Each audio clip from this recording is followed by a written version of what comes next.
Hey, what's going on, everybody? My name is Corey, better known as the C-Man, and I want to welcome you to another edition of the C-Man's Cinema Sit Down. I haven't done like my best movies of 2019 yet because there was a whole bunch of movies I needed to see in order to do that, and this film was certainly one of those. It took me a little while to get to, but once we got in there, and one of the main reasons it took me a little while was I was like, I need to be in the mood for this one because I knew it was gonna just rip my chest open, take my heart out, throw it on the ground, stomp on it a little bit.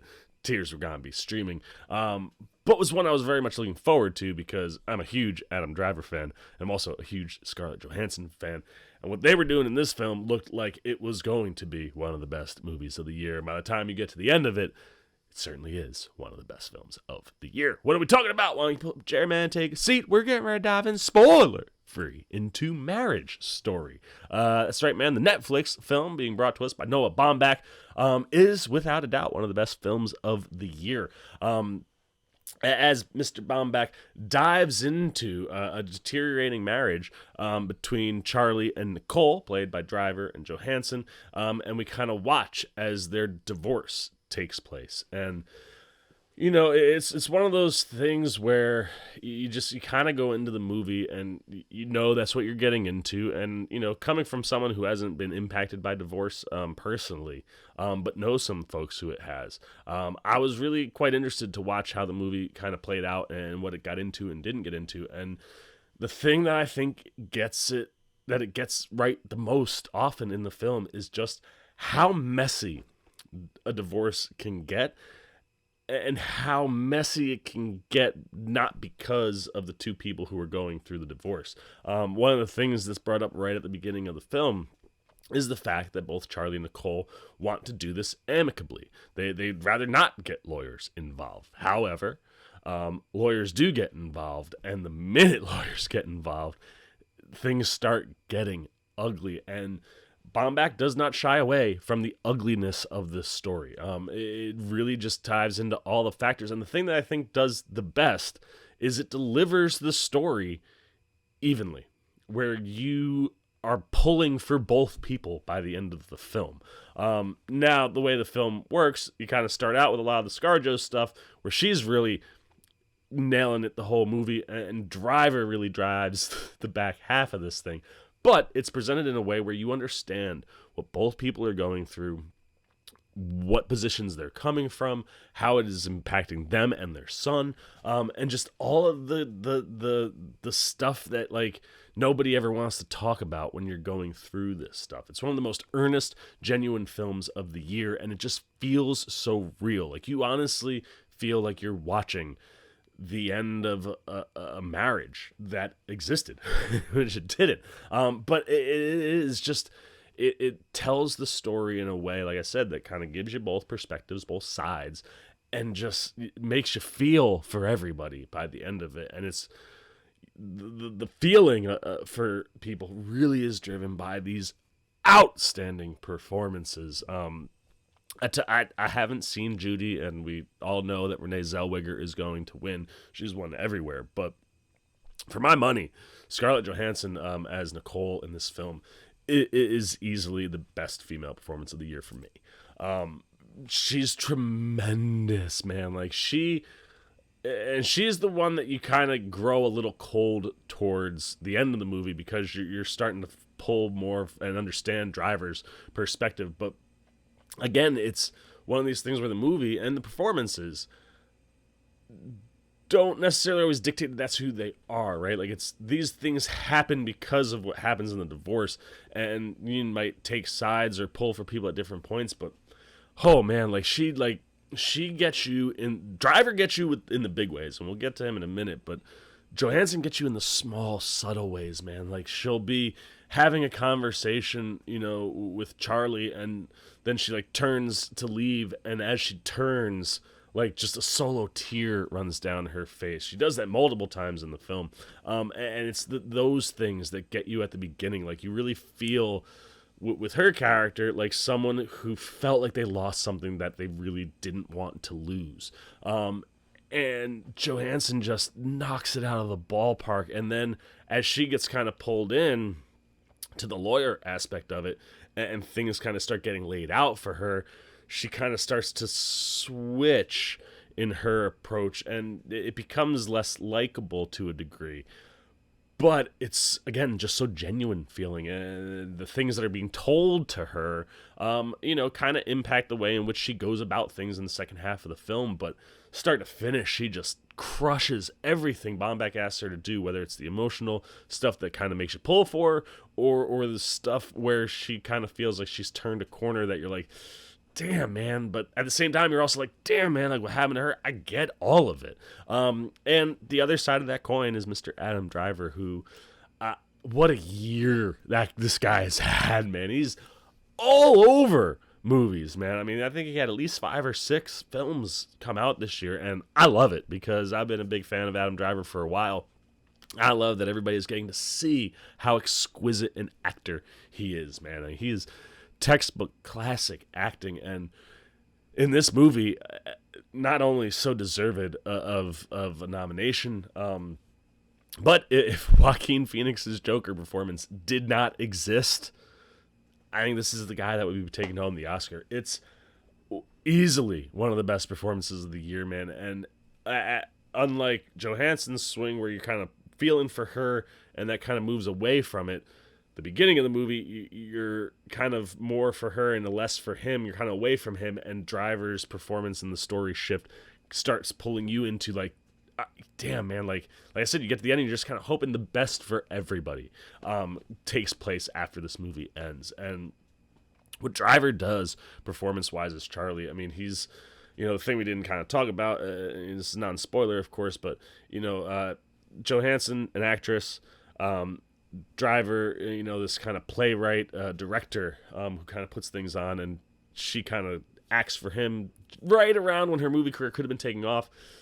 They kind of have a relationship, they have a kid, they get married, the whole 9, and you kind of see how at the beginning the work is really what he's about, and he, he has elements that are me.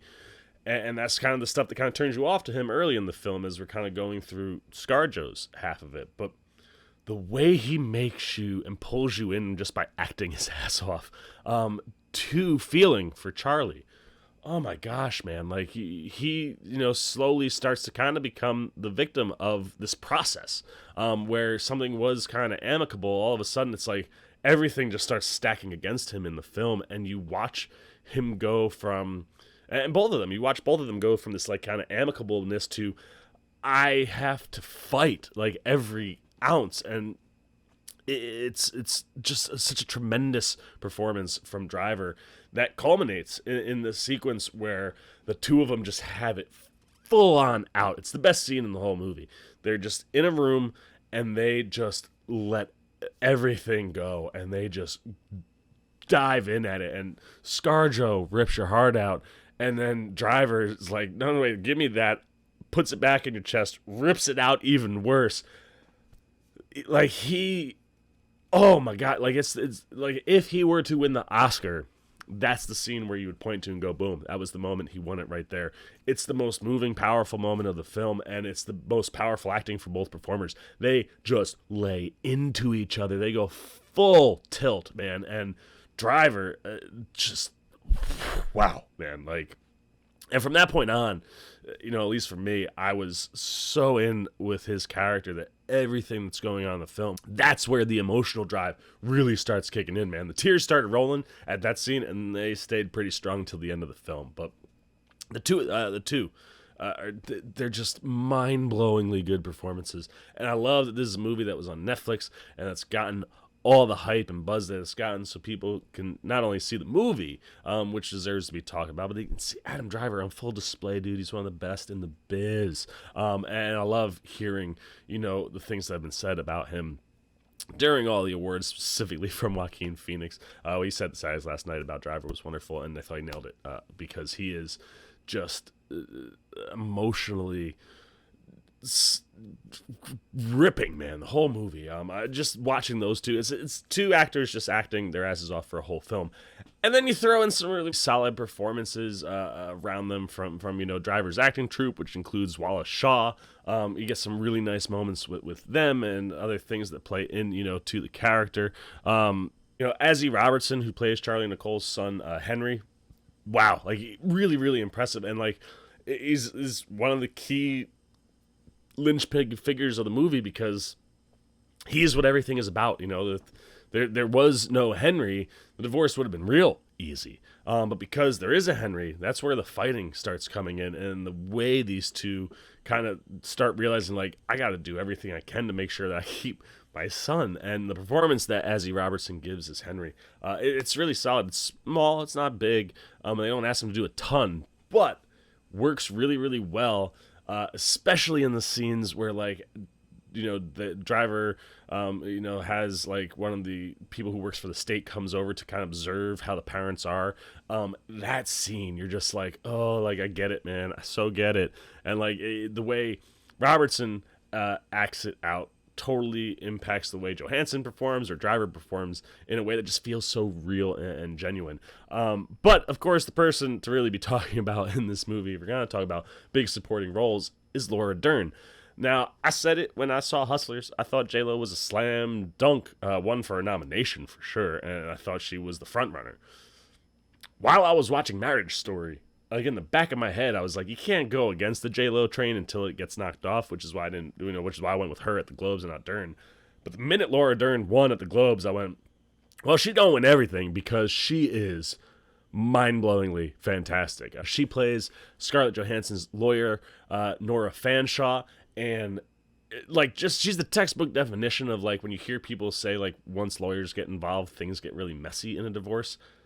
Driving factor. And the way she does it with this sweet smile and just like, oh, I so feel for you, like, come here. Like, she sells what she needs to sell to get her clients to buy into her, and then, like, she might be gorgeous. Laura Dern, and it's totally on purpose from Baumbach in the movie that she dresses super sexy, and she is physically very, very attractive in the movie, and she just looks like this nice, pretty girl that will cut your nuts off, man. And that's what she's looking to do. And she, like I said, the textbook, when you say lawyers are the reason these things get messy, that's what Fanshawe is. And Dern is just on fire from the minute she steps on screen. When she meets Scarlett Johansson, they have their first interaction. She's like, tell me your story. I want to know everything. I just sat there. I was like, well, you can't go against J-Lo, but, like, damn, man, like, Laura Dern, like, she just showed up in a big, bad way, and she's tremendous. And I think a slam dunk to take home Best Supporting Actress, especially at this point, because she's won everywhere. But then there's a couple other lawyers. You have Alan Alda, who plays Bert Spitz. These are the guys that are, working for Adam Driver, and he's kind of the more amicable one, right? Like, he's an older guy. I've been through a bunch of divorces myself. I know what we got to do. All of his suggestions and things that he gives Driver are just horrible, to the point that Driver eventually has to swing back over to kind of the dark side, if you will. Goes a little Kylo Ren. Has to get a lawyer that can fight someone like Nora Fanshawe. And Ray Liotta, who plays Jay Murata, who is that guy, does a really nice job as well. So, like, you get a nice performance from all the lawyers, but Dern, certainly big standout. And like I said, when you have a cast and a story and a script that's this strong, I mean, Noah Baumbach crushed it, man. Like, such a, like I said, earnest, genuine script that leads to genuinely earnest and genuine performances. And Driver and Scarlett Johansson are just absolutely mind-blowingly phenomenal in this movie, that, like, they're enough of a reason all in itself, but everything that got thrown into this pot and stirred all together really, really, really worked. It was my pick at the Globes for Best Picture. I think if it won Best Picture, it would be so deserving. It's going to be a lot of fun as we see who's going to come out of the Best Picture at the Oscars, because you can't really go wrong with almost any of them. But I think everybody that's nominated from this film has a chance. Look, I know we got slam dunks everywhere, but if there's going to be a surprise, and the Oscars know to do that, don't be surprised if that surprise comes from Marriage Story. That was a lot of surprises. But like I said, really, really, absolutely fantastic flick.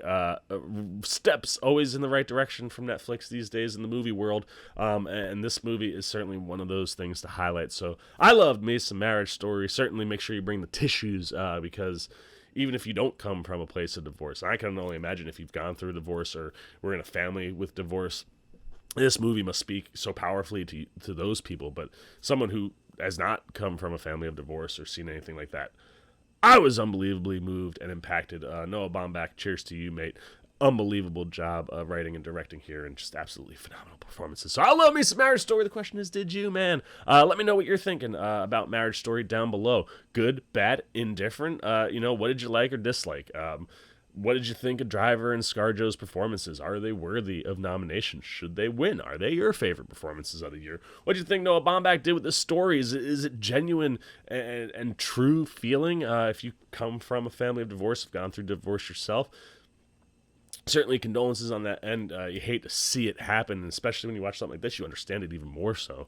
But did it play to things correctly? Did it feel, like what you went through or your family or people you know? How genuine did the movie come off? Anything you're thinking about Marriage Story goes down below in the comments. As always, if you enjoyed this video, please give me a thumbs up. And if you do, you want to come hang out with the old C-Man when we talking film, well, you know what you gotta do, man. Jump over there, hit the subscribe button, come join the Cinema Sit Down Squad, have some fun with me. And if you really like what you're getting, hit that alert button that follows, that little bell, so you get alerts every time I make a new video. For the C-Man's Cinema Sit Down, I'm the C-Man, signing off. Peace! Well, I'll be. You guys are still here. You must be looking for some more content. Well, don't worry. C-Man's got you covered, man. You got videos like this guy and this guy. And if you haven't yet, and you want to come check out all the C-Man goodies, join the Cinema Sit Down Squad, man. Hit that subscribe button. And don't forget to hit the little bell down below that, too, so you can get alerts every time I make new videos.